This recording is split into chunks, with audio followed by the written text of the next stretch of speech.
Hello, I'm happy to give you a bit of a history of InnoHub and our journey so far. It all started way back in 2011 when I was in LSE and I happened to be in a business mode innovation at the bottom of the pyramid class. I developed quite some huge curiosity in this whole concept and took a deeper dive, did more research around the concept of social enterprise especially, but also quite importantly around technology for development.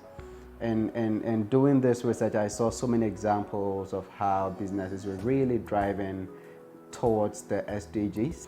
I also got to realize that there was the need to deliberately build companies who have at the heart, at the core of their being or at the business ethos, the need to really contribute to the bottom line of people, profit, and planet. Around these, I basically designed the first model of what became known as InnoHub at that time, and basically tried to work around several models on how to make it sustainable and make it work. Ultimately, the need for me was to build businesses, small and growing businesses who could move from the small scale to move to medium scale to large scale, to identify the gaps that prevent business in emerging markets to scale. Whilst at this, I happened to, through a mutual friend, meet my co-founder, Ebenezer Arthur, and working with him, we really moved the model a notch higher and began at that point to pilot the idea through various startup support activities. We did about 3 investments between 2013 to 2014 in 2 technology ventures and 1 agribusiness. Learned our lesson by 2015 that there was good prospect for what we're doing and we could not win doing this as a night and weekend job. So we had to take the bold step and resign from our jobs to get it done. But we're committed, we just had to do it. So we left our jobs and just got on board. Early stage difficulties here and there. We were quite blessed enough to be able to secure some investments through a local corporate called 2.0.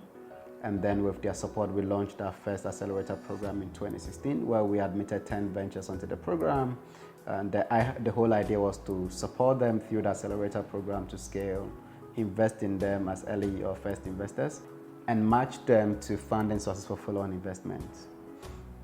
We then noticed through this activity that we did not have enough early stage funds who were committed to such kind of investment or ticket sizes we were looking at. So driven by our mantra then, which is we either find a way or we make a way, we decided our next step was to set up a fund, and through the fund we would be able to invest in ventures that come through our accelerator programs. And that was basically the way to make sure the program gives full value to ventures we support. After some years of pushing on this, we finally signed a grant agreement in 2018 with the World Bank, through which we were able to set up our first fund called Wangara Green Ventures. And this fund had a mandate of investing in climate smart businesses who were basically at the growth stage or early stage growth stage businesses. We then also noticed that there were those who needed very, very early stage investments, and that could not easily be done by a fund. So we set up the Accra Angels Network, and the whole value was that this needed to bring together high net of individuals who could do the very early stage investments before a fund could come on. And this was basically because we saw there was a big need to create finance options or opportunities for funding for small and growing businesses as we supported them in their quest for growth and impact. And for us, we don't think it's just enough to look for businesses who are making money, but really, how do you do good and do well at the same time? It's not really about doing so well and creating CS opportunities, but we want businesses who really are committed to doing good through the environmental impact or social impact that they want to achieve. Along our interest in technology for development, we partnered with Kumasi Hive, and through the e-Transform project of the Ministry of Communication with World Bank funding, we set up Ghana Tech Lab essentially to provide training, incubation, acceleration, and proof of concept grants for technology ventures. We just wanted to create new tech ventures who could really scale and provide tech solutions to various challenges that we have. We're happy with the progress we've made so far, but we are more excited about the future ahead of us.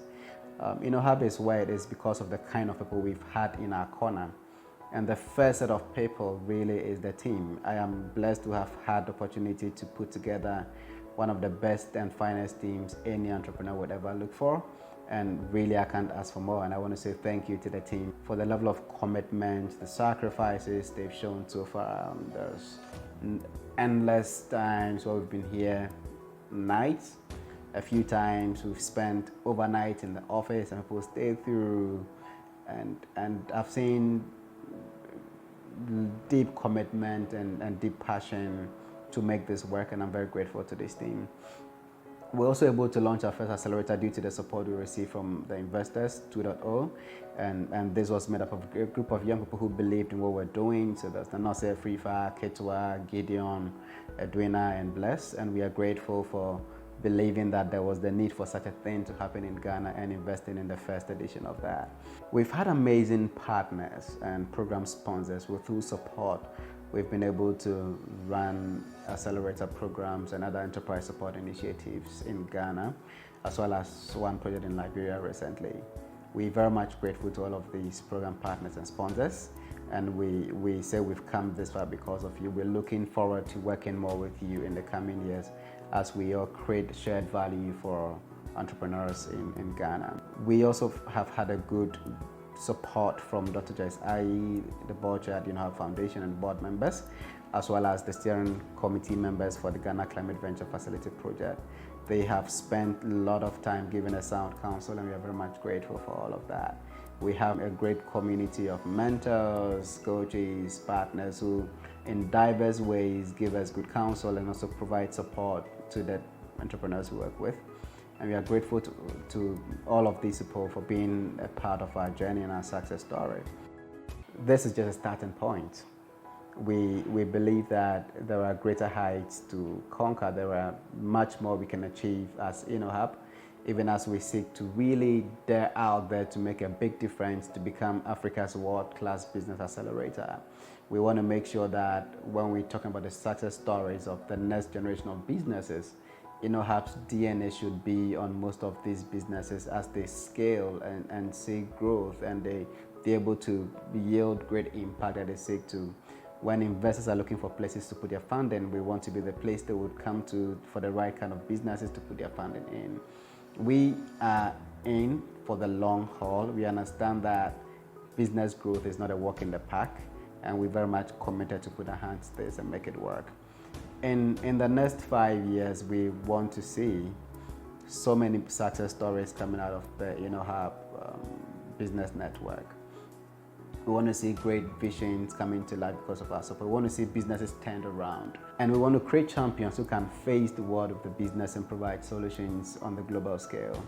So UNOHAB is 5 and we're happy about that, but we are much more excited on what is yet to come.